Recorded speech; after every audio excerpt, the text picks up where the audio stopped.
I'm delighted to welcome you today to one of the more inspiring events that have taken place in this country and its museums. It is MAP, which has not only opened its doors as a museum, but it also is the first one in the digital space in this country and perhaps one of the first ones in the rest of the world. The reason why we are celebrating this event is because it is going to make a big change in India, is going to contribute to its student body, is going to contribute to our understanding of crafts and our cultural heritage. The first part of this is what I'm introducing, and we're going to open with textile, craft, and design today. When I was a student in America, I was studying history of art. This was in the 60s, and when I was studying that, I was trying to find some sort of connect with what is happening in India on the art forum. And not strangely, but there was no contact. At that point of time, we were given no education in art history, leave alone the arts and textiles or crafts of this country. When I came back to India, I, by sheer accident, got into doing revival work in the heart of Bengal, where at one time, due to patronage by the Nawabs, the embroidery craft was there at one time, alive and kicking, but 200 years of colonial rule had completely killed it. As it had killed the hand weaving, the printing, the embroideries, and almost any kind of pottery or clay making, which was done by hand in the 200 years that they were here. There was a man called Watson, and he was given the task by the British to try and copy he couldn't copy the skills, but try and copy all the designs that you can find in India of any discipline and make a documentary of that so that they could take all the designs to Manchester. And they put up huge mills in Lancashire where they imported Indian cotton, and they tried to reinvent the booties from Jaipur, the chins from Machilipatnam, the jamavas from Kashmir. As a matter of fact, there's a town called Paisley in Scotland, which they named after that particular motif. And India, from being a country which was doing about 50% of its GDP in exports to the rest of the world, became the country which had 2% GDP left. The rest of it was coming by everybody copying Indian designs and sending them back to India to sell to us. Now, as a student, and I would imagine even today as a student, if I wanted to go and look for printing, embroidery, any kind of traditional discipline that we had in the country, there was nowhere. As a matter of fact, even today, there is nowhere except for the Calico Museum in Ahmedabad, maybe, and also the rest of the government museums. All their collections are sitting in archives, in trunks, and in Godrej cupboards in the basements. Now, as a student of Indian textiles, I found it very demoralizing to fly to England, to the Victoria and Albert Museum, to locate Indian fabrics and designs, and then to France, as well as to Amsterdam, to locate what we had as a treasure of our country. Now, MAP, if it is doing this digital space, is going to provide one of the first and only facilities for anybody or any student to get conversant with our own history. Now, those huge archives that Mr. Watson had are lying in the zoo in Bombay as an archive, and in the Kews Garden in London. So if we have to look for what we did beautifully in weaves, you can't go to today's weaver because most weavers, most craftspeople cannot afford to keep one piece of their own of excellence because they're not rich enough to do that, to hold those in their archives. It then becomes the responsibility of somebody like MAP to step in this area, which is vital for us to revive our heritage, to be able to be conversant with what we are doing. Now, I'm in the fashion business. Fashion in India is so different to fashion anywhere else in the world. Anywhere else in the world, they tell you yellow is the season next season and that you wear yellow. For some reason, fortunately, India is the only country which is not following this regiment.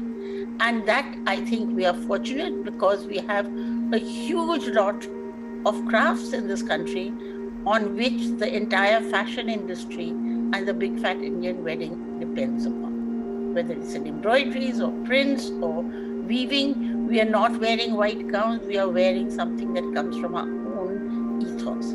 That's the reason I wrote that book, Textiles and Costumes of Royal India, because I thought we needed reference points. And I think we need further reference points. We have just about started the journey. And as a revival effort, I congratulate MAP for doing what they are doing.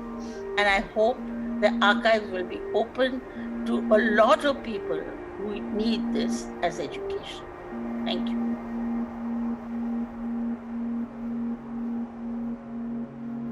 We would like to thank Ritu Kumar for introducing our Textiles Craft and Design segment.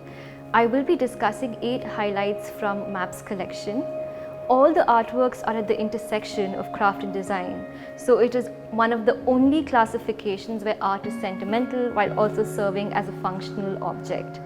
Their beauty lies in how they were made, used and probably reused by many people.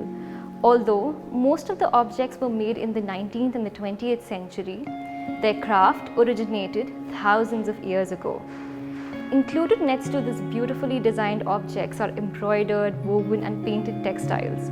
Each of these artworks play a significant role in reviving crafts of India and Southeast Asia. Objects as artworks went beyond how art is traditionally perceived. We could touch it and it survived after many uses. Found at home, probably in the kitchen, these objects like lacquered vessels that you see here were auspicious for the family who owned them. They could hold vermilion, which is kumkum, turmeric or spices in them. So as they often contained in them elements that were used to decorate idols of worship, the routine of taking care of them was especially very important. Lacquered wooden vessels were one of the oldest crafts to be practiced in India, with its reference dating back to Aine Akbari. This craft was practiced in many regions of India, and South India particularly was known for the quality of wood and the application of lacquer, as we can see here. Scholars state that wooden vessels were one of the most important design objects in India. Interiors of a simple Hindu household were not fashioned with wall paintings and upholstery. Instead, their simplicity and beauty lay in crafted vessels like these. Given their size, colors and patterns, they almost resemble a spin top that younger children often play with. Like wooden vessels in the previous highlight, the craft of making pith from the shola plant stem also serves a functional purpose. Used to make headgears for bridegroom, dolls, garlands and idols for worship, this lightweight shola stem was adapted by artisans in many ways, particularly in the late 20th century. This sculpture is interesting not only because it is carved out of a natural and a sustainable material, but also because the carving of this man and women is so realistic. Focus on the drapes of her sari and the creases of his pants. These details are so difficult to achieve. The woman wears a nose ring or a nath indicating that she is married, while the man holds the swords. They slightly look towards each other, almost like a high-definition photograph. Shola pith is an art form which is also practiced majorly in Tamil Nadu and Bengal. This is because shola pith is made from shola that grows in wild mushy areas. The farmer's dedication in taking care of the plant for it to reach the right height helps the artisan to carve it perfectly. While the use of shola pith was reserved for religious purposes, it was only in the late 20th century when the craft was accessible to everyone. We've seen that craft can serve many purposes. However, Bidri ware pushes these boundaries of beauty and functionality. From Bidar in present-day Karnataka, Bidri ware became extremely popular in international exhibitions in the 19th century, with objects serving as trays, plates, jewelry boxes, and even jewelry. This water pipe or hookah base is made in a Bidri style of inlaying metal on silver. Look at the symmetry of floral and abstract patterns. It reflects the artisan's precision in creating this silver-black contrast. Some designs also narrate folk and mythical tales which are often hidden inside the jar or etched at the base of a plate. We can also see hookahs being smoked by nobility in paintings of Deccani and northern regions of India. As you can see here in this painting from Mewar, the Bidri hookah adds to the noble status of the man depicted. Map's collection is a testament to the objects which served as one of the earliest examples of smelting from India. Designed as early as the Deccani rule, Bidri ware has a geographical indication from the Government of India. Creating this black coating to add its magnificent silver includes many processes from smoothing to carving. This craft is not just about the lost traditions but also provides our designers with tools for innovation. The artisan is excellent at the chemical processes that makes the metal and at etching these intricate designs. In 2019, many articles were published raising concerns about how Karnataka is losing this tradition, and to me, including this in the highlights is an important step. Similar to wooden, shola pith and metal objects are textiles which change their purpose over time. Here, we have a Patola cloth woven in Gujarat but for the Indonesian market, probably in the 19th century. Patolas originated in Patan, Gujarat and were woven by the Salvi community. The threads, warp and weft on the cloth are tied and tied before weaving, and this process is called double ikat and takes weeks to achieve. If we look closely, we can see the tiger and elephant or Vagh Hathi pattern that symbolizes warfare and ceremonial worship. Although Patola technique originated in Gujarat, it quickly became popular in Indonesia because of the Indian subcontinent spice and cloth trade. Patolas, which were woven as saris for women, were then specifically designed for the Indonesian market as ceremonial or shoulder cloths for nobility. Like the Patola cloth in the previous highlight, this chintz textile was also traded between India and the world. Trade textiles like chintz and palampors were produced in the northwestern and southeastern part of India, formerly Coromandel Coast, for the European, Indonesian and Central Asian markets from the 17th to 19th century. If we look closely at the many motifs, we can see the sacred flower with 8 petals, various species of pheasants like peacocks, tree of life patterns and flowers that resemble East Asian motifs. This textile was probably used as a wall hanging or even a bedsheet. The red background, which has retained its color over centuries, is painstakingly achieved by the dyers after several processes. The underlying technique of applying dyes on this fabric comes from kalamkari in India and was practiced using natural elements like madder and indigo. I find this particular chintz pattern to be interesting because we see this being adopted by fashion brands consistently. It highlights this complex relationship between authenticity and appropriation that are being discussed today. Most Indian textiles didn't have a stamp or an inscription of the maker because the textiles were meant to stay in the family. However, now that it enters a museum space as a craft form, I would like to highlight these 2 specific examples, a chop fulkari and a kantha with the inscription of its female makers.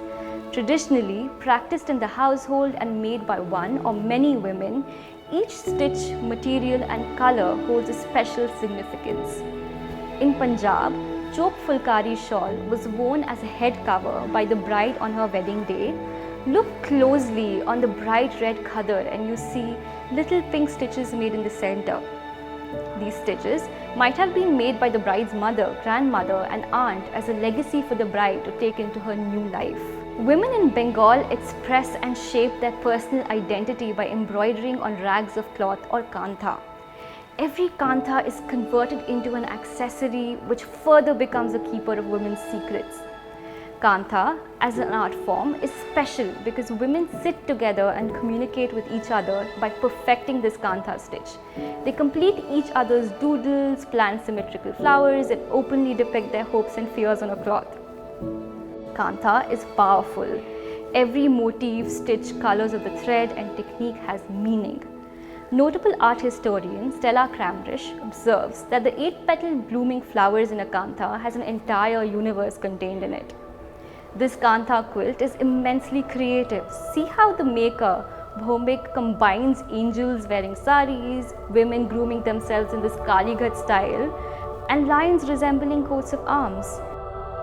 In spite of all the innovative elements, the artist retains the central flower and the paisleys in the corner. We saw that the embroidered fulkari and Kantha were made by women. Craft was considered to have a gender divide in which delicate crafts were practiced by women in the household. However, Chamba or Pahari Rumal is one of the exceptions. Originating from the mountain or Pahari regions of India, Rumal literally means a kerchief.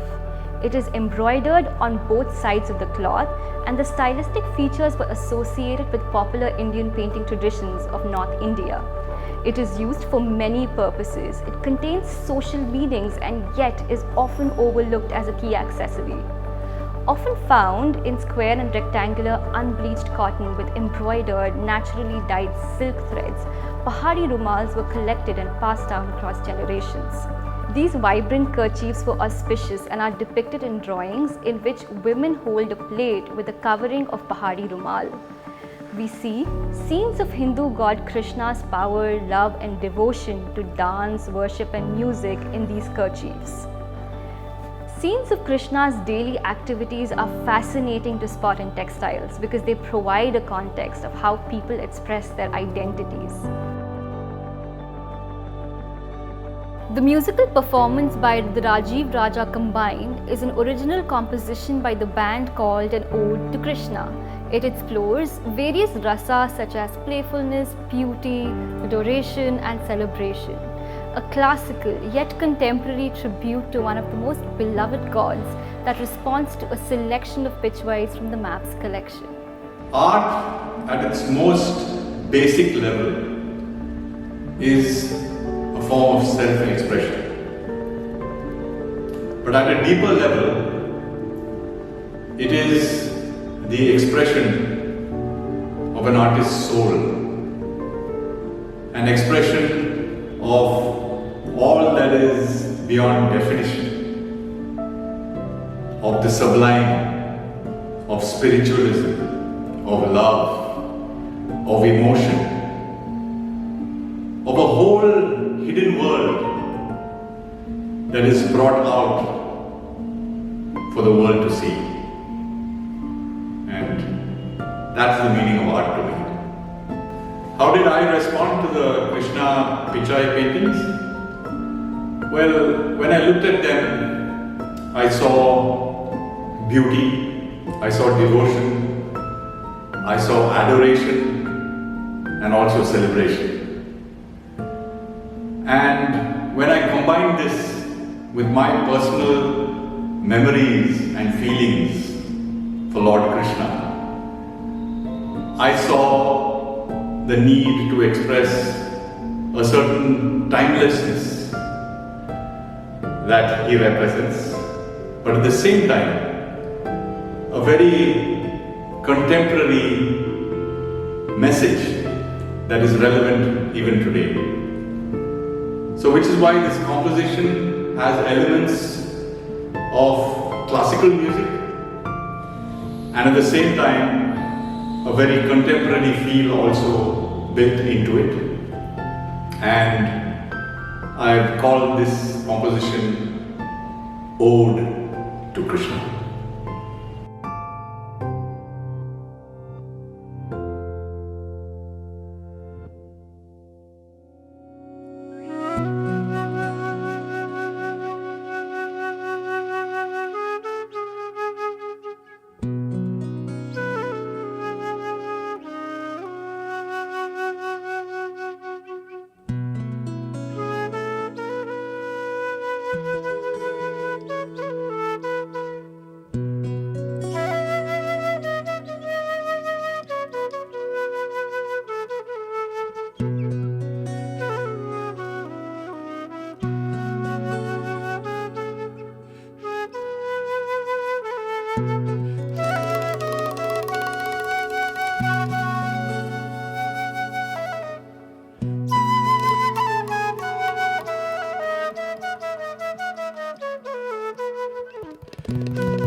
Linking collections around the world, Museums Without Borders is a unique digital collaboration between MAP and institutions in India and abroad. Each episode in this series juxtaposes an artwork from MAP with an object from a partner museum, exploring commonalities and differences in style, subject, or narrative. In a time of restricted mobility, this initiative helps to build bridges between people, collections, and institutions. On the surface, a Pita chair from Rajasthan and a Rietveld red and blue chair may not have much in common.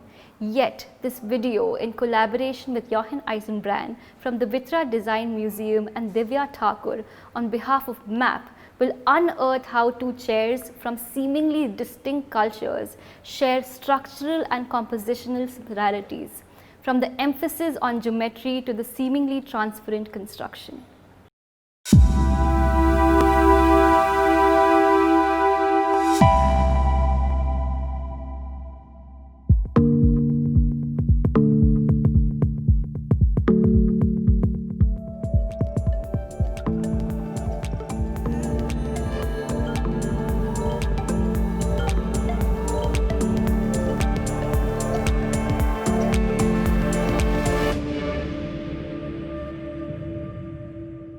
We're here today to talk about a subject very close to my heart, which is seating design in India.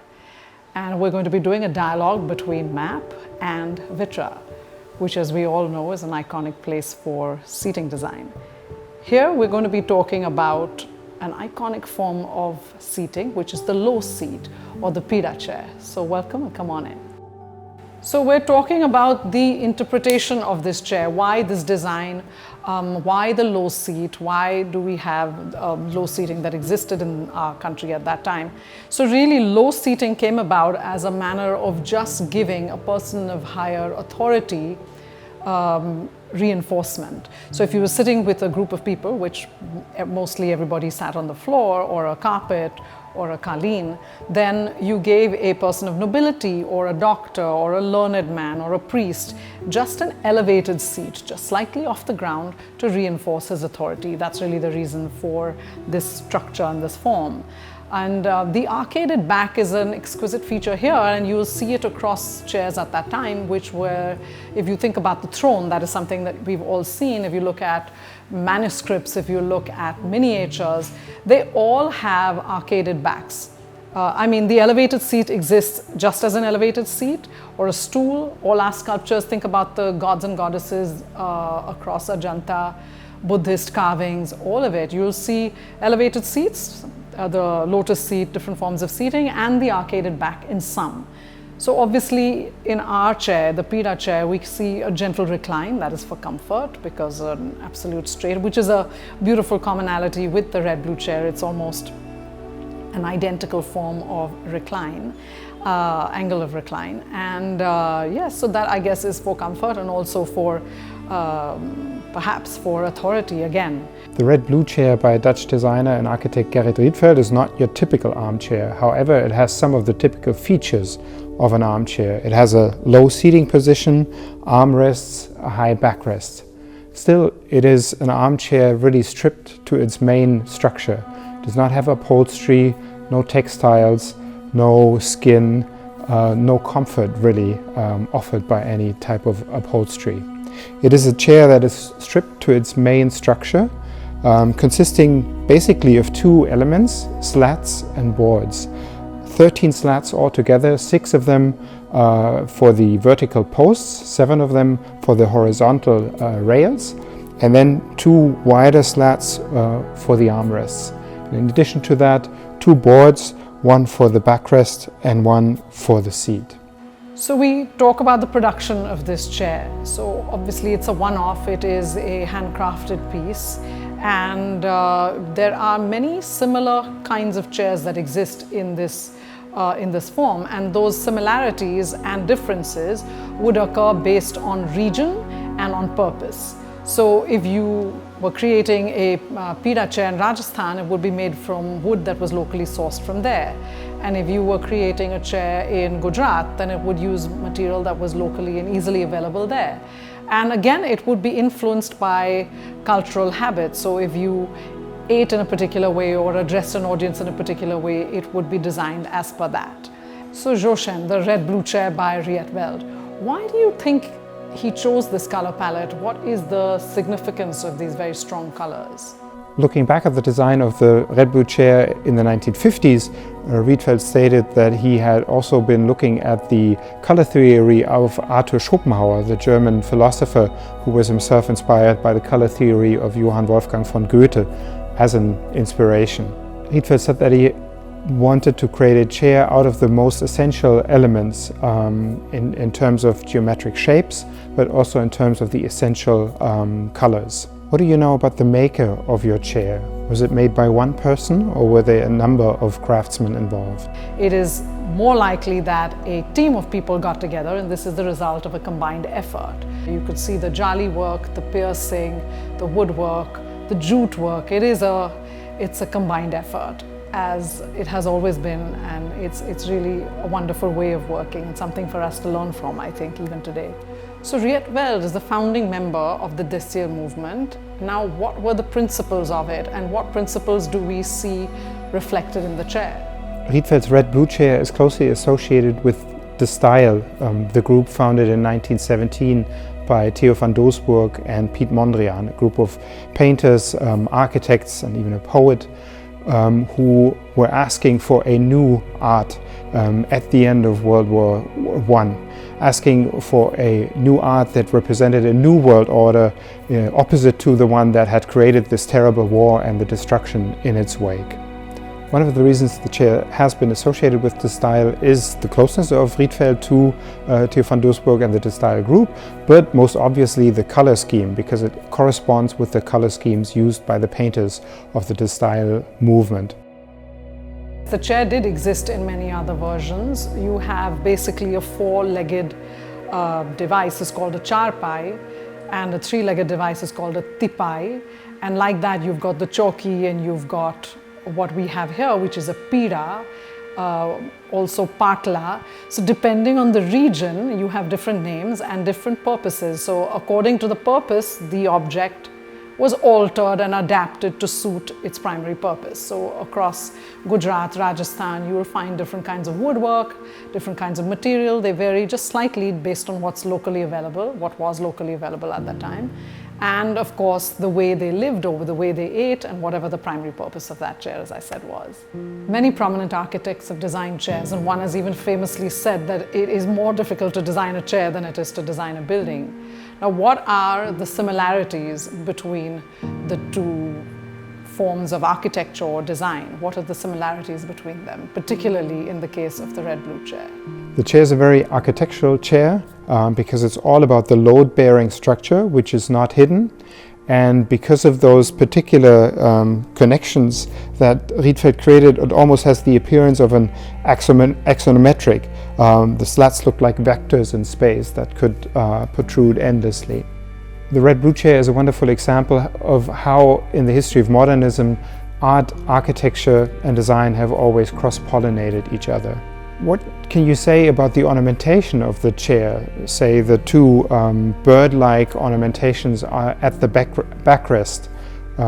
Was there any influence of Mughal art and architecture on the design of the chair? So the ornamental carvings of the back of this chair, which make it quite the striking feature of it, we can see at the arcaded back there is a 6-point star, which is called the Shatcone. Now the Shatcone comprises of two triangles, an upward triangle and a downward triangle. Now this is a yantra that represents male and female principles and is a symbol of cosmic energy because, of course, it combines the two. We also see several forms of carving in this chair. You can see relief, etching, turning, all of this. And again, this is a very unique part of Indian furniture or furniture in India at that time, where it was combining several kinds of techniques and skill sets. On the second row, we can see 10 spindles. Now, this is again interesting to note because it is widely understood that the Indian form of design at that time was really about decoration. But I want to point out that these 10 spindles that have been arranged in the second row are actually performing a function. They're holding and reinforcing and putting the chair together. So they're really function that's doubling up as decoration. And I think that's really clever, another sort of commonality with Western design, where decoration is integrated into the function and therefore it exists, otherwise it wouldn't. In the third row, we see, of course, the jalis and the swastik shape, which has a floral and geometric pattern around it, a really beautiful combination of the two. All the frames that these details have been set into are elaborately sort of carved with floral vines. At the back, interestingly, it's been left plain. So that's interesting. It probably was used by somebody who had an audience, and therefore the front was probably seen more prominently than the back. And I think that reinforces what the use of this chair may have been. It must have been to attend to an audience, which is why they've left the back plain. Otherwise, it's unusual. Normally, even Indian jewelry, the back is always detailed. The chair for our collection was originally purchased at an auction, and in around 2013 it was appraised by Dutch experts on restoration and Dutch furniture design, and they dated the chair on 1927, meaning that it was probably manufactured in the studio of Gerard van der Groene-Kaan. You know, an interesting aspect of design in India, or sourcing design in India, is that it just is in various homes of the country. It's just hidden in the various homes. And we're really lucky that the Podar family had this chair from as far as they can remember. And I think it dates back probably to the 1900s or early 1900s. And that's how it sort of came into the map collection naturally.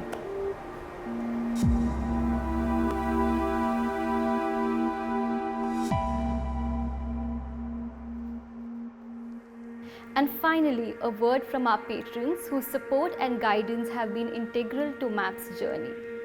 This is to congratulate Abhishek, Podar and the entire team at MAP. What Abhishek and the team are doing is truly creditable. We continue to talk about India's rich cultural heritage, but there's still too few and too far between the quality initiatives to actually conserve, preserve and enhance this cultural heritage. Abhishek is passionate, driven and very organized about how he's setting up this first-class museum with multiple functionalities built into the initiative itself. He has not just galvanized action by himself, but he's gathered a whole lot of good wishers, well-wishers, patrons, supporters, both from within the country as also globally. I think this is a wonderful initiative and needs much more support from many of us. The arts and culture in general are an area which need attention and support from all well-thinking individuals, because this is India's true heritage, this is our soft power, and this has to be one of the wedges for growth for the future of this nation and for our connection to the world. When he spoke to us about MAP, we thought that it was a really interesting project. His vision to preserve art for the next generation and to ensure that it is presented in an engaging form for all age groups was something that really attracted us. But even more than the vision and the scale at which he was thinking, his commitment to the project was incredible. He was willing to donate his entire collection to the museum. He was spending a lot of his personal time on this project, and that really attracted us because we knew that once he takes up something, he just does an incredible job at it. So I think his passion, his time commitment, his personal commitment to donate his own collection was something which was quite amazing.